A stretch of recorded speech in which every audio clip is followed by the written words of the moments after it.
নির্বাচনের যখন আর মাত্র বাকি ২১ দিন, ঠিক সেদিনই শেষ হলো প্রতীক বরাদ্দ। রাত পেরোলেই অপেক্ষা জমজমাট প্রচারণার। দর্শক, এমন দিনে আমরা আলোচনা করতে চাই ভোটের ট্রেনে প্রতীকের শক্তি নিয়ে। সঙ্গে আছি নাজমুস সাকিব। রিটার্নিং কর্মকর্তাদের কাছ থেকে ৩০০ আসনে প্রতীক বরাদ্দ হয়েছে। ঢাকার ২০টি আসনেও প্রতীক বরাদ্দ নিয়েছেন প্রার্থীরা। প্রতীক বরাদ্দ শেষে কি বললেন তারা, শুরুতে দেখে আসবো। আমি নির্বাচনে ফুটবল মার্কাতে প্রতিদ্বন্দ্বিতা করছি আগামী জাতীয় সংসদ নির্বাচনে। আগামীকাল থেকে নির্বাচনী প্রচারণার ক্যাম্পেইন আমরা শুরু করব। টাকা নির্ভর যে রাজনীতি রয়েছে এবং যারা চাঁদাবাজি থেকে টাকা তুলে জনগণের মধ্যে টাকা বিলিয়ে বেশি শক্তির রাজনীতির মহড়া দিতে, আমরা সেই ধরনের কোনো রাজনীতি করতে চাই না।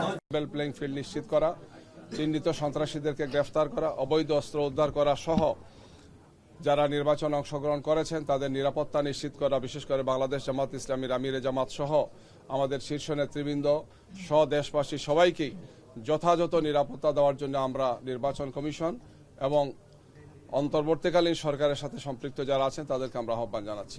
ঢাকা ১৭ আসন বিএনপি মনোনীত ধানের শীষ প্রতীকের প্রার্থী বিএনপি চেয়ারপারসন জনাব তারেক রহমানের পক্ষে আজকে ধানের শীষের প্রতীক গ্রহণ করার জন্য এসেছি। দীর্ঘ ১৭টি বছর বাংলাদেশের তরুণ সমাজ সহ অনেকেই ভোটে এবং ভোট দানে কেউ অংশগ্রহণ করতে পারেনি। নীরব গণতন্ত্র প্রতিষ্ঠার জন্য দীর্ঘ ১৭ বছর পর জনগণের কাছে একটি সুযোগ এসছে। এদিকে ঢাকা ১৫ আসনে জামাতের কর্মীদের উপর বিএনপি কর্মীরা হামলা করেছে বলে অভিযোগ করেছেন দলটির আমির ডক্টর শফিকুর রহমান। দুপুরে কল্যাণপুরে ইবনে সিনা হাসপাতালে আহত কর্মীদের দেখতে গিয়ে কথা বলেন তিনি। এ সময় সবার জন্য সমতল ভোটের মাঠ নিশ্চিতের আহ্বান জানিয়েছেন ডক্টর শফিকুর রহমান। কি বললেন দেখে আসবো। কোনো ব্যক্তি বা দলের কোনো ধরনের কোনো এখতিয়ার নাই এই ব্যাপারে কোনো মব সৃষ্টি করার। আমরা এই নোংরা মবের নিন্দা জানাই। একটা সুষ্ঠু নির্বাচন চাই, যেই নির্বাচনে জনমতের প্রতিফলন ঘটবে, মানুষ স্বস্তির সাথে ভোট দিতে পারবে, কোনো ভয়ভীতির পরিবেশ থাকবে না, এমন একটা নির্বাচন আমরা চাচ্ছি। আমরা কথা বলবো প্রতীকের শক্তি নিয়ে। আমাদের সঙ্গে ঠিক কিছুক্ষণ পরেই দুজন অতিথি যুক্ত হবেন, তবে তার আগে নেব বিরতি। ফিরছি কিছুক্ষণ পর।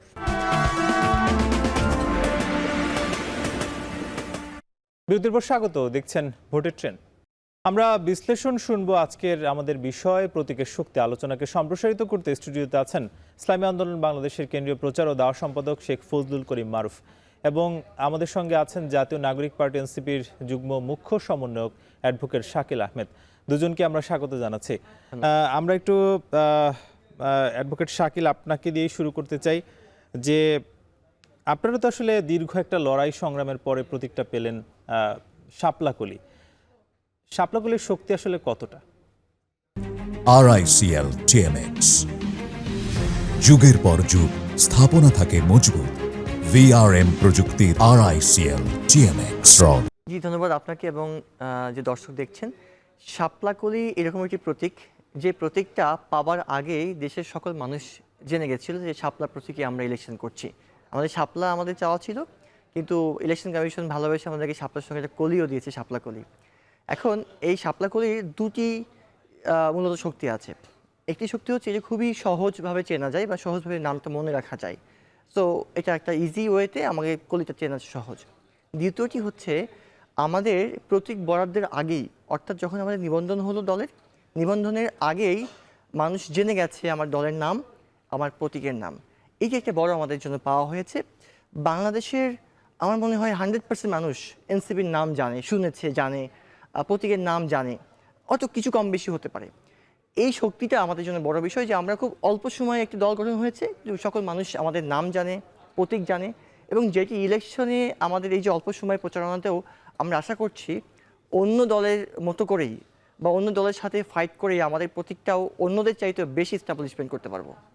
আমরা একটু মারুফ আপনার কাছে যেতে চাই। আমরা তো জানি যে শাপলাকলি আসলে ঠিক অল্প সময়ের মধ্যে আসলে তারা আসলো, কিন্তু হাত পাখা তো আসলে গত নির্বাচনগুলোতে আমরা দেখেছি। এর শক্তি কি অনেকটাই বেশি? আসলে মার্কার শক্তি তো হয় না, দলের শক্তি হয়। তবে এটা সত্য যে বাংলাদেশের মানুষ হাত পাখাটা চেনে, কারণ নৌকার ধান এই দুটো মার্কায় বেশি ছিল। এর বাইরে দাঁড়িপাল্লা দীর্ঘদিন জোটের নির্বাচন করার কারণে সারা দেশে নির্বাচন করে নাই, জাতীয় পার্টির একই অবস্থা। কিন্তু ইসলামী আন্দোলন বাংলাদেশ 2008-এ আমরা 300 আসনে নির্বাচন করছি, 298 আর কি। এরপরে স্থানীয় সরকারগুলোতে আমরা নির্বাচন করছি। তো ফলে বাংলাদেশের মানুষ সবাই হাত পাখা এটা মুখে মুখে আছে, মার্কাটা বহন করতে সহজ সেটা। আর মূলত মার্কার শক্তিটা নির্ভর করে দলের শক্তির উপরে, আসলে মার্কা কি বার্তাটা দিচ্ছে। বাংলাদেশের ইসলামী আন্দোলন বাংলাদেশের মার্কা যে হাত পাখা একটা বার্তা দেয় যে মার্কার পেছনে যে লোকটা আছেন তিনি সৎ, নিঃসন্দেহে সৎ, তার এবং তার দলের কোনো ধরনের কোনো দুর্নীতির কোনো অভিযোগ নাই। এই মার্কার পেছনে যে আছেন তিনি একজন পীর, বাংলাদেশের মানুষের প্রতি যার দায়বদ্ধতা ঐতিহাসিক লিগেসি ধরে এবং যারা সব কিছুকে এক ধরনের সমন্বয়বাদিতার মধ্যে দিয়ে যায়। এই মার্কার পেছনে যে লোকটা আছেন বা যারা আছেন তারা তাদের রাজনৈতিক শক্তিকে কোনো ধরনের মানে জাগতিক চাওয়া পাওয়ার সাথে সমন্বয় করেন না, তাদের আদর্শটাকে তারা অবিচলভাবে ধরে রাখেন। এই মার্কার পেছনে যারা আছেন তারা ইসলামী শরিয়াকে সর্বত্র সবার আগে তারা রাখেন, তারা আদর্শের জন্য দুনিয়াবী অনেক কিছু তারা ত্যাগ করেন। ফলে হাত পাখার পক্ষে হাত পাখা একটা ইউনিক মার্কা হয়ে দাঁড়াইছে, বাংলাদেশের জনমানুষের মুক্তির মার্কা। এবং আপনি দেখবেন আগামী নির্বাচনে দীর্ঘমেয়াদে হাত পাখা বাংলাদেশের রাজনীতিতে শক্তিশালী অবস্থান এবং দেশ পরিচালনা একটা জায়গায় হাত পাখা ইনশাল্লাহ চলে যাবে। আমরা জানি যে আপনারা আসলে 11 দলীয় জোটের মধ্যে আসলে ছিলেন, মূলত এই শক্তির কারণে, আপনি শক্তির কথা বলছিলেন, এই শক্তির কারণেই কি আলাদা হয়ে গেলেন কিংবা শক্তির কারণে না, কিন্তু হাত পাখার এই যে বৈশিষ্ট্যগুলো না, এই বৈশিষ্ট্যের কারণে আমরা থাকতে পারি নাই। বিষয়টা হলো আমরা তো সমন্বয় করছিলাম হলো ইসলামকে কেন্দ্র করে, ইসলাম প্রতিষ্ঠার জন্য, শরিয়াকে প্রতিষ্ঠা করার জন্য। কিন্তু পরবর্তীতে দেখা গেল এই যে সমঝোতা থেকে ইসলামটা হারিয়ে গেছে। সর্বশেষ যে ঘোষণা আসছে 3টা লক্ষ্য বলা হয়েছে নির্বাচন ঐক্যের, একটা হলো 300 আসনে প্রার্থী দেওয়া, হ্যাবোটের পক্ষে প্রচারণা চালানো, আর একটা হলো জুলাই সনদের পক্ষে। সবগুলো ভালো কথা, কিন্তু ইসলাম কোথায়? আমরা তো ইসলামের জন্য আলাদা হয়েছিলাম, তো এটা একটা কারণ, ইসলাম ছিল না। আমরা শরিয়াকে সবার আগে রাখি। আমরা তো আরেকটা বিষয় আসলে দর কষাকষি দেখছিলাম আপনাদের আসন সমঝোতা নিয়ে, এটা কি একটা বড় কারণ? আসলে না, বড় কারণ না। আসলে সামাজিক বন্ধন যেগুলো হয় এটা একটা কারণে ভাঙেও না, একটা কারণ করেও না, অনেকগুলো কারণ নিয়ে ভাঙে, অনেকগুলো কারণ নিয়ে করে। তো প্রধানতম কারণ ছিল ওইটা, সাথে সাথে আসনও একটা সমস্যা তৈরি করছে। আসনের সংখ্যাটা খুব বড় ব্যাটার না ভাই, 40-45 দত্ত, কিন্তু আমরা যে আসনগুলো জেতার মতো ছিলাম সেই আসনগুলো যখন পাইলাম না, আদর্শও নাই, আসনগুলোও নাই, তখন আমরা আমাদের পথ আমরা চলি আর কি। আচ্ছা, আমরা একটু শাকিল আপনাকে জানতে চাই যে আমরা দেখেছি যে আপনারা 10 দলীয় জোটের মধ্যে এখনো পর্যন্ত আসলে আছেন, কিন্তু বেশ কয়েক জায়গায় সমস্যাটা তৈরি করেছে, যেহেতু প্রত্যাহারের শেষ দিন গতকালকে ছিল। আমরা দেখেছি যে আপনাদের অন্যতম নেতা সরোয়ার তুষার নরসিংদী 2 সে আসনে জামাতের প্রার্থী আমজাদ হোসেন এখনও আছেন, এবং চট্টগ্রাম 8 আসনে জামাতের প্রার্থী জুবাইরুল হাসান তিনিও আসলে প্রত্যাহার করেননি। এবং আরেকটা জায়গা আমরা দেখছি যে শরীয়তপুর 1 এবং শেরপুর 1, এই 2টা আসনে আবার এনসিপির মানে প্রার্থী যারা তারাও আছেন এবং জোটভুক্ত অন্যান্য দলের প্রার্থীরাও আছেন।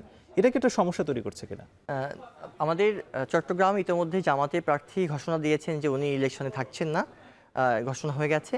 আর নরসিংদী যেটা আছে এটা একটু কথাবার্তা চলছে, আমরা আশা করছি অচিরেই সমাধান হয়ে যাবে এবং সেখানে জামাতের প্রার্থী তার মনোনয়ন প্রত্যাহারের সুযোগ নেই, কিন্তু ঘোষণা দিয়ে দিবেন। এবং জামাত যেহেতু ঐতিহাসিকভাবেই চেন অফ কমান্ড মেনটেন করে, সেই হিসেবে জামাতের লোকবল, জামাতের নেতাকর্মীরা ভোট দেওয়ার ক্ষেত্রে এনসিপি প্রার্থীকে ভোট দিতে কোনো কার্পণ্যবোধ করবে না কিংবা কোনো সমস্যা হবে বলে আমরা তো দেখলাম যে সরোয়ার তুষারের আসনে যিনি আসলে জামাতের প্রার্থী তাকে এক প্রকার অবরুদ্ধ করে রাখা হয়েছে, তিনি যাতে আসলে এটা আমরা দেখেছি এই বিষয়টি। দেখুন আসলে এটা খুব স্বাভাবিক হতে পারে, কারণ একটা মানুষ গত কয়েক বছর ধরে কাজ করছেন, জনগণের সাথে গিয়েছেন, অনেক জায়গায় আমরা দেখেছি যে নতুন জায়গাতে কাজ করতে গেলে মানুষ চাচ্ছেন যে পুরান ব্যক্তি থাকুক সেখানে, আমাদের একটা আবেগ কাজ করে মানুষের, সেটি হয়েছে। কিন্তু উনি যে যেতে পারেননি, কিন্তু ওনার যে এমন না যে উনি ইলেকশন করতে চান, যেহেতু জামাত চেন অফ কমান্ড মেনটেন করেন, জামাতের খুবই সিস্টেমেটিকটা সুন্দর, সিস্টেমটা সুন্দর, সেহেতু উনি অবশ্যই ঘোষণা দিবেন, অফিসিয়ালি সেন্ট্রাল থেকে ঘোষণা যাবে এবং জামাতের নেতাকর্মীরা কিন্তু আমাদের সঙ্গে কাজ করছেন এবং কাজ করবে বলে আমরা জানি। এনসিপির যে 2টা আসন,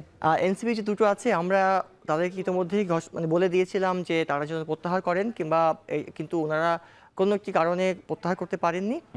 এই বিষয়ে দল ইলেকশন কমিশনকে জানিয়ে দিবেন, যেন তাদেরকে যেন ফাইনালি হয়তো তাদের বিষয়ে যেন সিদ্ধান্ত নেওয়া হয়, এবং আশা করছি তাদের সঙ্গে এনসিপির কোনো ব্যক্তি কোনো কাজ করবে না বলে আমরা জানাই দেওয়া হবে বলে আমরা মনে করছি আর কি। আচ্ছা, আমরা বেশ কিছু অভিযোগ আসলে পাচ্ছি আচরণবিধি নিয়ে, সেটা আসলে ইসলামী আন্দোলন বাংলাদেশ আপনারাও করেছেন, এনসিপি করছে বা অন্যান্য দল যারা আছে তারাও করছে। এই যে এই সময়টা আচরণবিধি আসলে কতটা মানা হচ্ছে, ইসি নিরপেক্ষতা নেই, সেসব বিষয় নিয়ে আমরা প্রশ্ন করব, তবে তার আগে নিব একটা বিরতি, ফিরছি কিছুক্ষণ পর।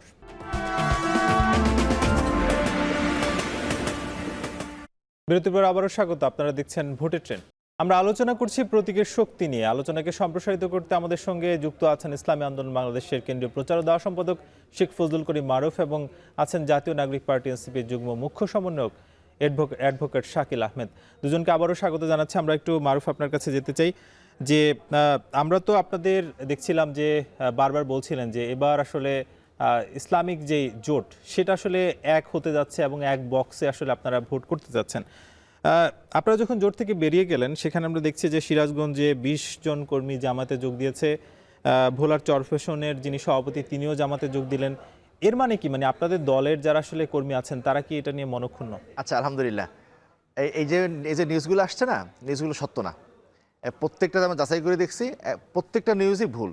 এখন কি ধরেন চরমোনাই একটা দরবার, একটা পীর সাহেব, ওইখানে অনেক মানুষ চরমোনাই থেকে যায় এবং চরমোনাই পীর সাহেবরা 1 বছরের মধ্যে বাংলাদেশের প্রত্যেকটা থানা টাচ করে আসেন। অনেক মানুষ তাদের মাহফিলে যায় এবং তাদের মাহফিলের একটা প্রচন্ড রকম প্রভাবক শক্তি আছে। চরমোনাই মাহফিলে গেলে তার দাড়ি উঠে যায়, টুপি ডেজিগনেটেড বলা হচ্ছে যে চরফেশনের সভাপতি। না, ওইটা আমি বলছি। আচ্ছা, তো আমরা এরা যারা গেছে চরমোনাইতে আসা যাওয়া করছে, কিন্তু আমরা যাচাই করে দেখছি এদের কেউই আমাদের পার্টির সাথে ওইভাবে সম্পৃক্ত না। ইসলামী আন্দোলন বাংলাদেশে তো পার্টির কাঠামো থাকে, 2 বছর পর পার্টি নবায়ন হয়, মিটিং হয়, সাপ্তাহিক মাসিক রিপোর্ট আসে, তারা কেন্দ্রে একটা ইয়ানত দেয়, তারা তাদের কাছে সার্কুলার যায়, সার্কুলার বাস্তবায়ন করে। এই যে কাঠামো, এই কাঠামোর মধ্যে তার কেউই সম্পৃক্ত ছিল না। আমি আগে সুনির্দিষ্টভাবে বলি, একদিন আসলো যে আমাদের ঢাকা 9-এর মধ্যে দাসের কান্দির একজন নাকি যোগ দিছে, ঢাকা 9-এর যে প্রার্থী জামাতে তিনি গিয়া তাদের যোগদান গ্রহণ করছেন। খবর নিয়ে দেখা গেল যে তারা আমাদের চরমোনাইয়ের মাহফিল যায়, লঞ্চ যায়, লঞ্চে একটা কমিটি করা হয়েছে, লঞ্চ কমিটি দায়িত্বশীল। মানে এই ধরনের দুষ্টামি যারা করছে, আমি আসলে জামাত নেতৃবৃন্দকে বা যারা এটা প্রচার করছে তাদের তো আক্ষেপ লাগে যে ইসলামী আন্দোলনের লোক জামাতে যোগ দিচ্ছে, এটা ফলো করতে হবে কেন? এটা আহামরি কিছু, আমাদের এত বড় কিছু না। তো এটা মনে হয় তাদের এক ধরনের হীনমন্যতা এবং ইসলামী আন্দোলনের প্রতি এক ধরনের বড় প্রত্যাশা। ইসলামী আন্দোলন থেকে একটা লোক ভাগায় আনছি দেখাইতে পারলে মনে হয় বড় হইলো। আদতে এরা কেউই আমাদের পার্টির মধ্যে নাই। এবং আপনি জানেন যে ইসলামী আন্দোলন বাংলাদেশ কিন্তু একটা যেহেতু ধর্মীয় সংগঠন, এক ধরনের প্রচণ্ড শক্তিশালী নিয়ন্ত্রণ। বিএনপির মতো এমন না যে কমিটি করে আসে, তা না। প্রতি মাসে আমার মাসিক মিটিং হয়, মিটিংয়ের প্রতিবেদন আমাকে দাখিল করতে হয়। এই ধরনের যেগুলো ক্লোজ রিলেশনের মধ্যে থাকে তারা একটাও সংগঠনের মধ্যে। আমরা আসবো আপনার কাছে। আমরা একটু শাকিল আপনার কাছে যেতে চাই যে আমরা তো দেখছি যে ইসলামী আন্দোলন বাংলাদেশ আপনাদের জোট থেকে বেরিয়ে গেল, এতে কি আপনাদের ক্ষতি হলো? দেখুন, ক্ষতির হিসাব নিকাশ তো করা যাবে 12 ফেব্রুয়ারিতেই। আমরা মনে করি যে যদি একসাথে থাকলে তো অবশ্যই শক্তি বাড়তো, তবে বেরিয়ে যে আমাদের খুব ক্ষতি হয়েছে সেটিও আমি বলবো না। তবে আমি মনে করি যে যে জোটটা হয়েছিল ইসলামিক এবং নন ইসলামিক দল বা ইসলামিক দল এবং মধ্যমপন্থী দলগুলোর, বাংলাদেশের মানুষের প্রত্যাশা ছিল যে সবাই একসাথে মিলে নির্বাচন করবে এবং মানুষগুলো সবাই চাচ্ছিল যে এই জোটটা আগামী বাংলাদেশকে লিড করুক। সেক্ষেত্রে হয়তো উভয় পক্ষই ক্ষতিগ্রস্ত হতে পারে বা উভয় লাভবানও হতে পারে।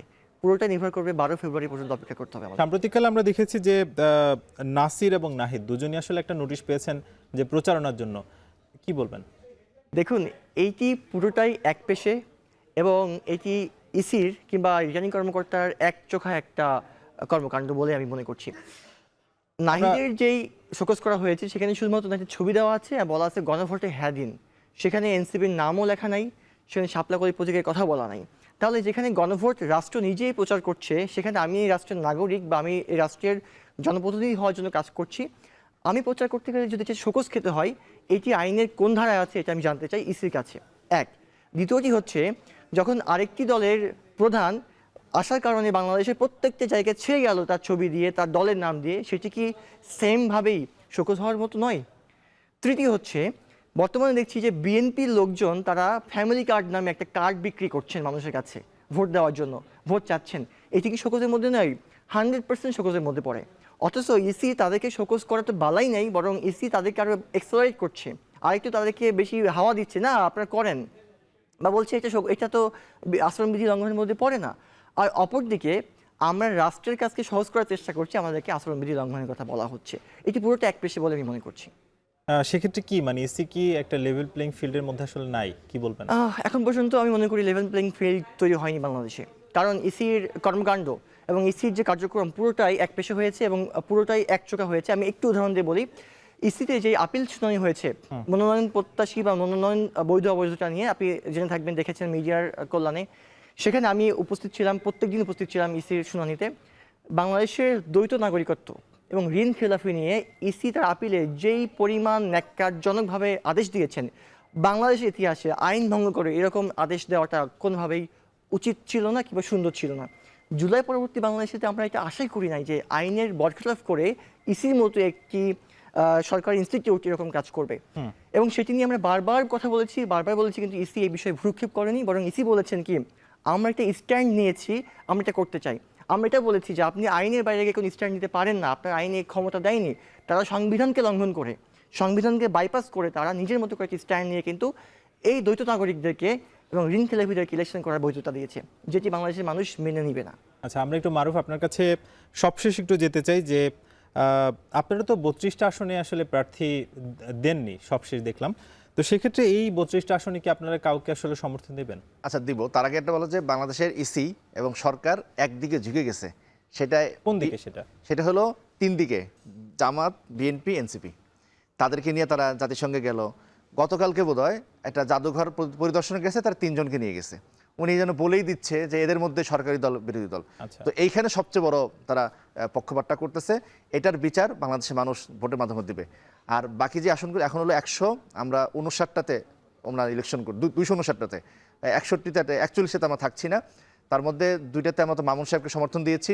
বাকিগুলোতে আমরা আমাদের দলীয় মুখপাত্র এবং যুগ্ম মহাসচিব গাজী ভাই বলছেন যে সৎ, দক্ষ, দেশপ্রেমিক কাউকে আমরা সমর্থন দিব। সেটা এখন হয়তো আলোচনার ভিত্তিতে কাউকে না কাউকে আমরা সমর্থন দিব। তবে আমাদের প্রধান উপদেষ্টা যে কাজটা করছেন, গতকালকে যেটা হয়েছে, তিনি 3 জনকে নিয়ে গেলেন কেন? বাংলাদেশ আর কোনো রাজনৈতিক দল নাই, এটা করছেন। তো সার্বিকভাবে একটু জাস্ট 5 সেকেন্ডে জানতে চাই যে সরকার কি আসলে এনসিপির দিকে ঝুঁকে পড়ছে? না, সরকার এনসিপির দিকে ঝুঁকে পড়ে নাই। এনসিপি হচ্ছে বাংলাদেশের জুলাই গণঅভ্যুত্থানে গর্ভবতী করে আসা একটা দল। এনসিপির দিকে ঝুঁকে পড়ার কোনো কথাই নেই। এখন উনি যে কথা বললেন যে 3 জনকে নিয়ে গেছেন, বাকিদেরকে নিয়ে যেতে পারেননি কেন? হয় অনেক সময় অ্যাকোমোডেশন ইস্যুস থাকে, অনেক সময় কি অ্যাকোমোডেশন জাতিসংঘেও ছিল, এখানেও ছিল। সেক্ষেত্রে হয়তো ঢাকায় যাবেন, এখানে। তবে আমি একমত ওনার সাথে এই জায়গাতে যে সরকারের উচিত বিশেষ করে বড় দলগুলোকে অবশ্যই সেখানে নিয়ে যাওয়া, নিলে ইসলামী আন্দোলনকেও নেওয়া উচিত ছিল, এটা আমি মনে করি নিলে ভালো হতো। আমরা একেবারেই ভোটের ট্রেনের এই পর্বের শেষ পর্যায়ে দুজনকে অসংখ্য ধন্যবাদ আমাদেরকে সময় দেওয়ার জন্য। আপনাদেরকে ধন্যবাদ। আমরা ঠিক কিছুক্ষণ পর তৃণমূলে যুক্ত হব, আরো কথাবার্তা হবে, নিচ্ছে একটা বিরতি, ফিরবো কিছুক্ষণ পর।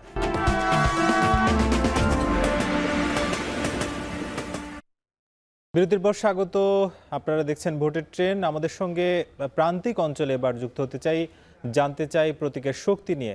আমাদের সঙ্গে ফেরদৌস সোহাগ যুক্ত হচ্ছেন বরিশাল থেকে। ফেরদৌস, আপনার মাধ্যমে একটু জানতে চাই যে যেহেতু আজকে প্রতীক বরাদ্দ হয়ে গেল এবং রাত পেরোলেই কিন্তু কাল থেকে আসলে প্রচারণা, প্রার্থীরা আসলে প্রচারণার জন্য কতটা জোরে সোরে প্রস্তুতি নিচ্ছেন, কি বলছেন তারা?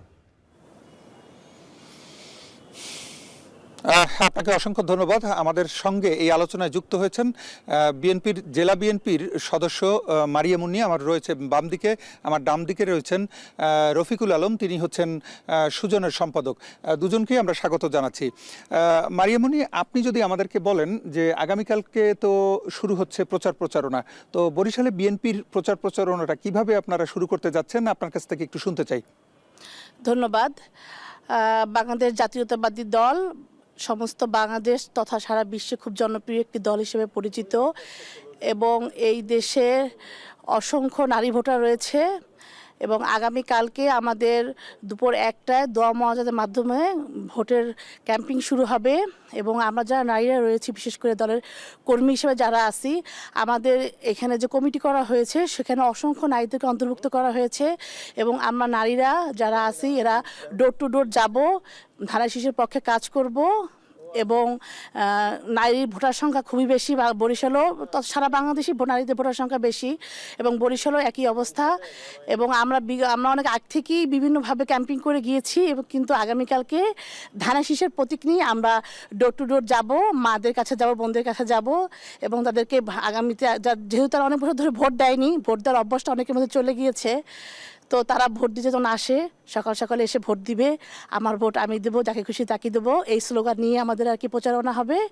সুতরাং ইনশাল্লাহ আমরা চিন্তা করি ধানের শীষ বিপুল ভোটে জয়লাভ করবে সারা বাংলাদেশ থেকে এবং আমরা নারী কর্মী যারা আছি এরা এই ভোটের মাঠে আমরা অন্যতম ভূমিকা পালন করবো ইনশাল্লাহ। ধন্যবাদ। শুনছিলাম মারিয়ামনির কাছ থেকে। এবার রফিক ভাই, আপনি হচ্ছেন সুজনের সম্পাদক, ওই জায়গাটি থেকে আমি বরিশালের স্থানীয় যে প্রেক্ষাপট কেমন দেখছেন আপনি? আগামীকালকে থেকে শুরু হতে যাচ্ছে নির্বাচনী প্রচারণা, সেই অবস্থান আপনার কাছ থেকে শুনবো। হ্যাঁ, আমরা ধন্যবাদ আপনাকে যে আমরা বিগত নির্বাচনের যে তফসিল ঘোষণার পর থেকে এ পর্যন্ত যে ধারাবাহিক কার্যক্রমগুলি আসছে, এই কার্যক্রমগুলি চলছে, তার মধ্যে প্রত্যাহার করা, তার মধ্যে দিয়ে একটি জোটবদ্ধ হওয়া বা জোট ভেঙে যাওয়া, এই যে একটি জটিল সমীকরণ, এই সমীকরণের একটি সমাপ্তি ঘটেছে যে প্রতীক বরাদ্দর মধ্যে দিয়ে, এবং এই প্রতীক বরাদ্দর মধ্যে দিয়েও একটি গুপ্ত খেলা শুরু হয়ে গেছে। আমরা মনে করতেছি যে আগামীকালকের থেকে যে সকল দলগুলি নির্বাচনে অংশগ্রহণ করবে তারা যেন সুষ্ঠুভাবে তাদের প্রচারণা করে, নির্বাচন আচরণবিধি সুষ্ঠুভাবে তারা অনুসরণ করে, এবং একটি সহমর্মিতা, একটি সম্প্রীতির মধ্যে দিয়ে যাতে করে তাদের প্রচারণা এই কাজগুলি যেন তারা করে। বিশেষ করে আমরা বলবো যারা আইন শৃঙ্খলার সাথে জড়িত আছেন তাদের যে নির্লিপ্ততা আমরা এতদিন দেখছি, আমরা মনে করি যে তারা একটি লেভেল প্লেইং ফিল্ড ব্যবস্থা করবে এবং সকলের প্রতি সমান সুযোগের একটি ব্যবস্থা করে। পাশাপাশি নির্বাচনের সংশ্লিষ্ট কর্মকর্তা, প্রশাসন যারা রয়েছে তারাও তাদের প্রত্যেকের জন্য একটি অনুকূল পরিবেশ তৈরি করবে, এটা আমরা প্রত্যাশা করি। তার মধ্যে দিয়ে একটি নির্বাচনী আবহ, আমরা কিন্তু আবহ বলতেছি, ইতিপূর্বে কিন্তু আমরা আবহটা দেখি নাই, কিন্তু একটি আবহ যেন তৈরি হয় এবং সেই আবহর মধ্যে দিয়ে মানুষের কাছে ভোট দেওয়ার জন্য একটি ব্যবস্থা পৌঁছে, মেসেজগুলি পৌঁছে, তারা কি কথা বলতে চায়, কি চায়, এবং তারা জনগণকে কিভাবে কনভিন্স করে নির্বাচনের মধ্যে দেওয়া কে কাকে বিজয় করে আনতে পারে। এবং আমরা সর্বশেষ যেটা চাবো যে এই যে পারস্পরিক নির্বাচনের প্রচারণা করবে তার মধ্যে দিয়ে অবশ্যই যারা জয়লাভ করবে বা যারা জয়লাভ করতে পারবে না তারা সেটাকে মানিয়ে নেবে, এইটি গ্রহণ করে নেবে, এটাও এই সহনশীলতাও আমরা চাচ্ছি তাদের কাছ থেকে। মারিয়ামণি, আপনি যদি ছোট্ট করে আমাদেরকে বলেন যে নারী ভোটারের বাইরেও কিন্তু তরুণ ভোটার প্রচুর, এবার বরিশালেও অসংখ্য তরুণ ভোটার রয়েছে, তাদেরকে কনভিন্স করার জন্য আপনাদের কিভাবে চেষ্টাটি চালাবেন? জি, আসলে 17 বছর কেউ ভোট দিতে পারেনি, যার কারণে সে আগের তরুণ ভোটারদের এখন অনেকেই এখন আর তরুণ নেই, তাদের একটা আকাঙ্ক্ষা ভোট দিবে। আবার এবছরও কিছু নতুন তরুণ ভোটার সারা বাংলাদেশে তৈরি হয়েছে। তো সবার কাছে আমাদের মেসেজ থাকবে একটাই, যে আগামীতে একটি সুন্দর সমৃদ্ধিশীল বাংলাদেশ গড়ার লক্ষ্যে ধানের শীষের কোনো বিকল্প নেই। শিক্ষাক্ষেত্রে, স্বাস্থ্যক্ষেত্রে, অর্থনৈতিক ক্ষেত্রে, প্রত্যেকটা সেক্টরে কাজ করার জন্য দেশনায়ক জনাব তারেক রহমান, আপনারা দেখেছেন তার কি পরিমাণ জনপ্রিয়তা বাংলাদেশে। সে যে বাংলাদেশে আসে, তাদের স্বদেশ প্রত্যাবর্তন থেকে শুরু করে আমাদের যে মরহুমা ম্যাডাম খালেদা জিয়া তিনি যে মারা গিয়েছেন, তার জানাজায় দেখেছেন কি পরিমাণে কোটি কোটি লোকের অংশগ্রহণ। তো এর মধ্য থেকে মনে হচ্ছে যে যুব সমাজ বলেন, প্রবীণ বলেন, নবীন বলেন, বা আমরা যারা নারীরা আছি, ইয়াং যারা আছে, সকলে মিলে ঐক্যবদ্ধভাবে সাধারণ জনগণ সকলে ধানের শীষে ভোট দিবে। এবং এই মেসেজটা বহুকাল আগ থেকে আমরা দিয়ে আসছি, এবং আগামীকাল থেকে আমরা আনুষ্ঠানিকভাবে নির্বাচনে নামবো এবং বরিশাল সিটি কর্পোরেশন 30টা ওয়ার্ড থেকে শুরু করে 5 আসনের সদর আসনের উপজেলা ইউনিয়ন থেকে শুরু করে প্রত্যেকটা ওয়ার্ডে আমরা তরুণ সমাজ থেকে শুরু করে সকলকে ধানের শীষে ভোট দেওয়ার জন্য উদ্বুদ্ধ করব। ইনশাল্লাহ ধানের শীষের বিজয় সুনিশ্চিত, এবং 300 আসনের মধ্যে তারা বিপুল সংখ্যক আসন নিয়ে সংসদে আসন গ্রহণ করবে। ধন্যবাদ আপনাকে। রফিক ভাই, আপনার কাছ থেকে জানতে চাই যে বরিশালে আপনি জানেন যে একটু অন্যভাবে নির্বাচনটি হচ্ছে, সেটি হচ্ছে যে জামাতে ইসলাম কিন্তু বরিশালে নির্বাচনে নাই। আজকে তারা, গতকালকেই তারা প্রত্যাহার করে নিয়েছে তাদের মনোনয়নটি। তো এখন বর্তমান যে প্রেক্ষাপট, কার সঙ্গে কার, অথবা কাদের সঙ্গে কাদের, অথবা একাধিকের সঙ্গে নির্বাচনী কিভাবে কি বলে যে কম্পিটিশনটা হবে, কি আপনার দৃষ্টিকোণ থেকে আমরা একটু শুনতে চাই। এই মুহূর্তে কার সাথে কার প্রতিদ্বন্দ্বিতা চরম হবে এটা কিন্তু এই মুহূর্তে বলা যাবে না। তবে অবস্থা দৃষ্টিতে যেটা বোঝা যাচ্ছে, যেহেতু জামাত তার এই প্রত্যাহার করে নিয়ে গেছে, প্রার্থিতা প্রত্যাহার করছে, কিন্তু এর মানে এইটা না যে জামাত মাঠে চুপ করে বসে থাকবে। জামাতের একবারে এক ধরনের সমর্থন তারা দিয়েই কিন্তু ইসলামিক আন্দোলনকে তারা তাদের প্রত্যাহারটা করছে, কাজে তারা নেপথ্যে সেই কাজটা তারা করবে। অপরদিকে বিএনপি তারা উন্মুক্ত হচ্ছে, অন্য অন্য দলগুলি সেরকম একটা ভূমিকা রাখবে। তবে সবচেয়ে বড় যে হিডেন খেলাটা হচ্ছে, সেই হিডেন খেলাটা হচ্ছে যে বিএনপি যে কথাটাই বলুক না কেন, কিন্তু জামাত এবং এই যে গ্রুপটা এনসিপি সহ জামাত এবং ইসলামী এরা কিন্তু ঐক্যবদ্ধ থাকবে এবং এদের একটি নির্দিষ্ট লক্ষ্য থাকবে, যে লক্ষ্যটা হচ্ছে তারাই করছে। পাশাপাশি হ্যাঁ, ধন্যবাদ। আমরা শুনছিলাম দুজনের কথোপকথন। তো এখন যেটি হচ্ছে যে বরিশালে আগামীকালকে সারা দেশের মতোই কিন্তু এই শুরু হয়ে যাচ্ছে প্রচারণা, সেই বিষয়টি নিয়ে আমরা কথা বলছিলাম। ফিরছি আপনার কাছে। অসংখ্য ধন্যবাদ ফেরদৌস আপনাকে তাদের মাধ্যমে আসলে ভোটের পরিস্থিতি জানানোর জন্য। আমরা আজকে কথা বলছিলাম প্রতীকের শক্তি নিয়ে। মূলত যারা আসলে আমাদের অতিথি এসেছিলেন তারা একটাই দাবি, আসলে আগামী নির্বাচন যাতে অবাধ এবং সুষ্ঠুভাবে হয় এবং তার জন্য যে প্রচার প্রচারণা আগামীকাল থেকে শুরু হবে সেখানে যাতে আচরণবিধি আসলে মেনেই সবাই আগামী নির্বাচন সুষ্ঠুভাবে করার জন্য এগিয়ে যায়। আজকের মতো আমরা ভোটের ট্রেন শেষ করতে চাই। আগামীকাল নতুন করে আলোচনা হবে। শুভকামনা।